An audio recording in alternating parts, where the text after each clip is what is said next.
Welcome to Channel Maymek, your insight to the Australian visa system.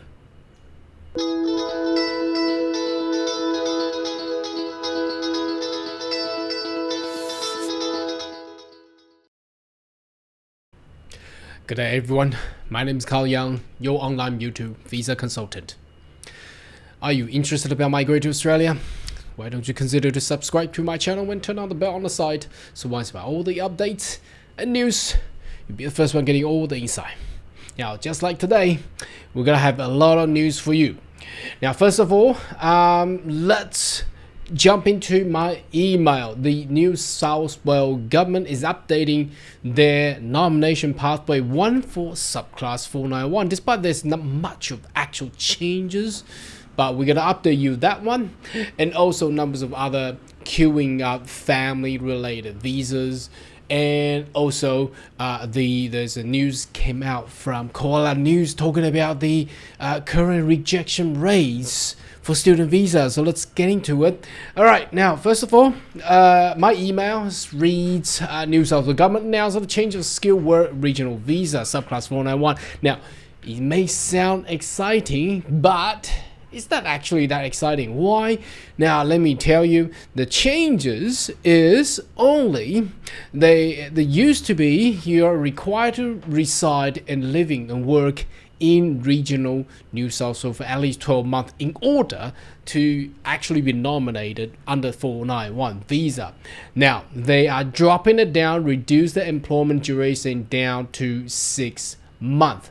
So basically I believe that's what the changes is going. So the key change will reduce employment duration. Applicant must now show currently living, working designated regional area of New South Wales have continuous done for the past 6 months instead of previous 12 months. And other stuff remains the same. So look, that's not too much of the concession.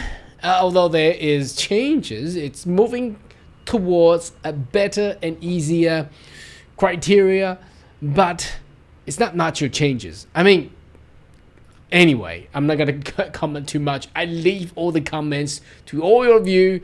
What do you think? Dropping from 12 months down to 6 months, any changes, any major changes? And would that actually increase a lot of interest to go into regional New South Wales? Leave your comments right down below. All right, now next one. Let's jump into the Migration Alliance news. This came out yesterday. So the granting of the contributory parent. So I noticed that there has been a lot of people waiting for their parent visa. Now currently, I believe the contributory parent visa takes about 6 years. Yes, 6 years. Now, anyway, let's have a look what the government is looking to do. So the migration grant of contributory parent visa, and other family visa for financial year 2023 and 24 instruments issued under authority of Minister of Immigration, Citizenship, Migration Service and Multicultural Affairs amendment. Oh, that's a long, very, very long authority. Why don't they just make it easier? Anyway, they are the instrument effective by today, following the registration until repeal July 1st, 2024. So not even today. It's gonna wait for until July. Another April, May, June. Another 3 months to go. All right. Set the capital contributory parent visa to 6,800 and parent visa to 1,700 and other family visa to 500. The number includes specific allocation retiree pathway. So again, it's not much of changes anyway. It's not a major bulk amount of contributory parent visa. So I will assume the parent visa will still be a long delay. Not gonna be much of changes there. The instrument aims to manage an equitable and orderly process of visa application in these categories, addressing the significant demand and outweigh the supply of visa places. Anyway, why don't they just give it more to, because they haven't really done much on the skill visas anyway. Why don't they just give it more to all the family visa? They have been queuing for years and years and years. Look, no idea. I don't know. What do you think? I think it's crap. But anyhow, that's just the way it is. All right, next. It's about the dependent of secondary partner visa. So what's happening here? Now, I'm not gonna read all of that. Let me just summarize it. Under the Ministerial Direction 80, now obviously there has been protests going on for the past few years that even people taking on the street and also went into Canberra to protest against the delay on partner visas.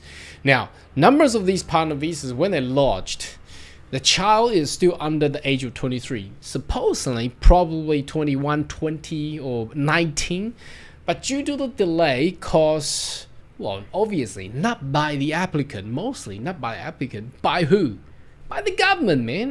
The government always delays. So by the government's issue, delaying all the process. Now the child is over 23. Now by law, if you're over 23, you're not eligible to actually be with your, be with the parents. But they're arguing that the delay was caused by the government. They always did. Okay. So now this amendment actually made changes towards those partner visa delaying applications where their dependent child, even if they are over 23, they are still eligible to actually be granted with the permanent residency together with the whole applications. Now, look, it's very good. It's very good. Technically and practically and honestly, I think they should do this to all applications.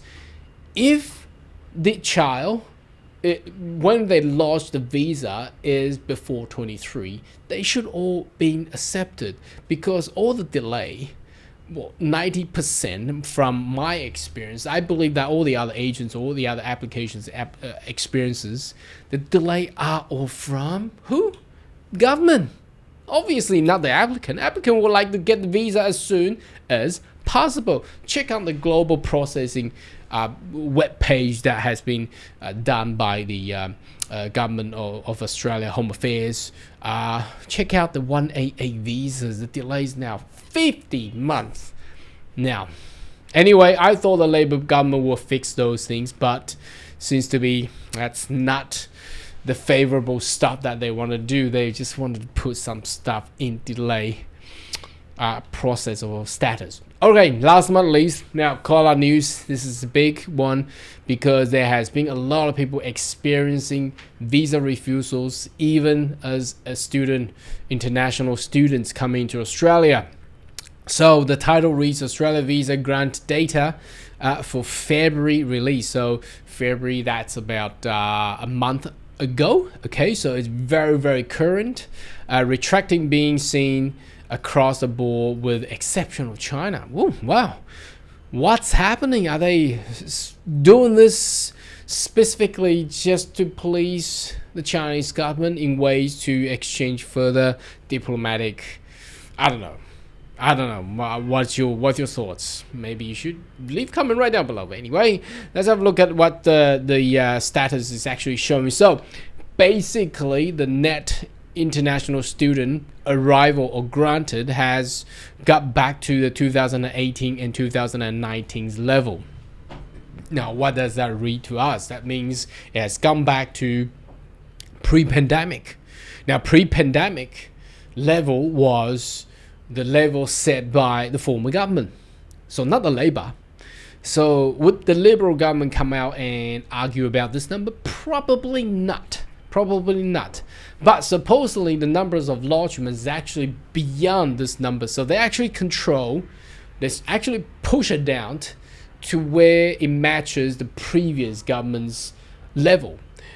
And that means there were a lot of visa rejections coming from, we can see this graph here, for high level, higher education, we can see the minus 12.4%. What does that mean? That means it's actually not much of refusal. It's actually improved, so as I said, reading on this news, reading on these numbers, okay, it actually demonstrates that submitting or enroll into a higher education has a much better chance to actually get your visa approval.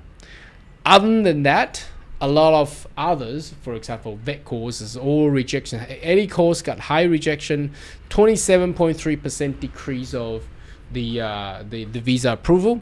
Non-award, 20.6%.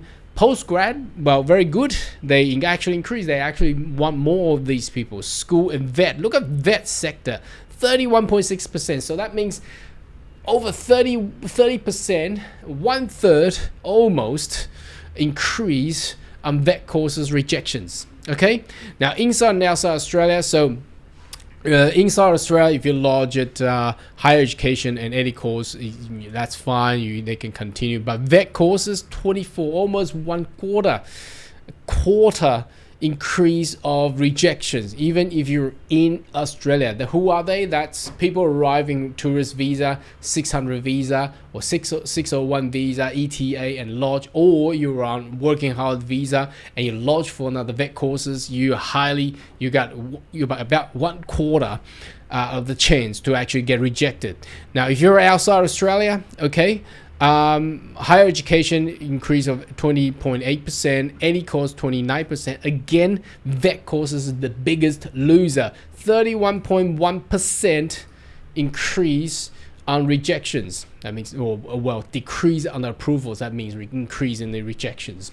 Okay, looking to the countries apart from China, outside Australia, even for Chinese passport holders lodging visa onshore, the increase of rejection rate has what's happening there?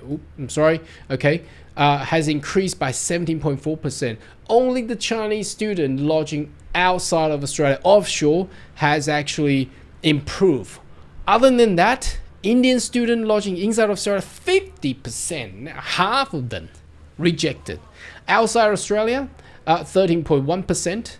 Okay, Singapore and the big one, UK in Australia. So there's a lot of what I have learned. Look at this, 47.6%. That's almost half. Now, I've learned a lot of UK, British working holiday makers coming to Australia, finish the working holiday visas, and they just subsequently lodge for or enroll into any of what kind of the cheap courses, and they lodge for student visa, and here we go, 47.6% rejections. So that is huge. Now, what do we come out with all of these news today? Again, it's actually meeting what we have predicted. Vet courses, it's just a dead end. Do not lodge for just don't touch it. At this point in time, the government is actually sweeping through with what they call the ghost colleges. Okay, so if you intentionally lodging or enroll or admit into those schools or institutions, you're basically hitting yourself with a bat. Okay, so don't do that at all. Anyway, looks like things are going, well, not really well, but that's what the government has intended to do and get it done. And we got another 3 months to go until we hit the new financial year. Looks like the skill migration is not really moving anywhere for this year. Anyhow, should you have more question, query, more than welcome to leave comment right down below. And I'll see you next video. Goodbye.